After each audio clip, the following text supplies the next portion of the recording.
ছেলেকে আগলে রাখতে পারবেন না। দলের নেতাকর্মীদেরকেই দিলেন সেই দায়িত্ব। এই অনুরোধ করে ফিরলেন দেশে, কারণ তিনি তো জাতিকে বলেছিলেন, আমি দেশ ছেড়ে, দেশের মানুষকে ছেড়ে কোথাও যাব না। এই দেশই আমার একমাত্র ঠিকানা।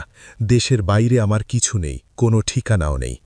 ১-১১ থেকে শুরু করে শেখ হাসিনার ১৫.৫ বছরের শাসনামলে খালেদা জিয়া তার কথা রেখেছেন। এমনকি দেশে ফ্যাসিস্ট মুক্ত হওয়ার পরেও সুযোগ ছিল বিদেশে গিয়ে জীবন কাটানোর, কিন্তু সেই পথ বেছে নেননি। গোটা দেশ দেখল তা, জাতীয় বিনিময়ে ভালোবাসা দিতে ভোলেননি। খালেদা জিয়াকে শেষ বিদায়ে সারা দেশ থেকে ছুটে আসে মানুষ। সংসদ ভবন এলাকা পেরিয়ে মানিক মিয়া অ্যাভিনিউ হয়ে শাহবাগ, বিজয় সরণি, আগারগাঁও, শ্যামলী, নিউ মার্কেট এলাকা পৌঁছে যায় জনতার স্রোত। জানাজাস্থল থেকে যতদূর চোখ যায় দেখা মেলে মানুষ আর মানুষ। জীবনের শেষ মুহূর্তে জাতীয় ঐক্যের প্রতীক হয়ে ওঠা খালেদা জিয়া যে সাবেক প্রধানমন্ত্রী ও বিএনপি চেয়ারপারসনের পরিচয় ছাপিয়ে গেছেন, তা স্পষ্ট বুঝিয়ে দেয় মানুষের এই জনস্রোত।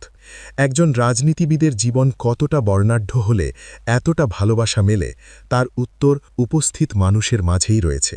তাদের অনেকেরই চোখ ছিল অশ্রুসজল।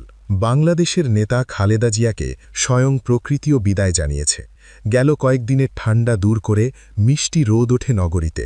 তাতে কিছুটা স্বস্তি পায় আগত জনতা। জনতার এই স্রোত থামেনি দুপুর ২টায়ও, যে সময় তার জানাজা অনুষ্ঠিত হওয়ার কথা ছিল। এ কারণে জানাজা শুরু হতে বিলম্বও হয় কিছুটা। ঘড়ির কাঁটায় যখন ২:৪৫ জানাজাস্থলে পৌঁছায় খালেদা জিয়ার কফিন। এরপর দলের পক্ষ থেকে শুরুতে কথা বলেন বিএনপির স্থায়ী কমিটির সদস্য নজরুল ইসলাম খান। তিনি তার বক্তব্যে খালেদা জিয়ার বর্ণাঢ্য রাজনৈতিক জীবনের গল্প তুলে ধরেন। এরপর ২:৫৮ দল ও পরিবারের পক্ষ থেকে কথা বলেন তারেক রহমান।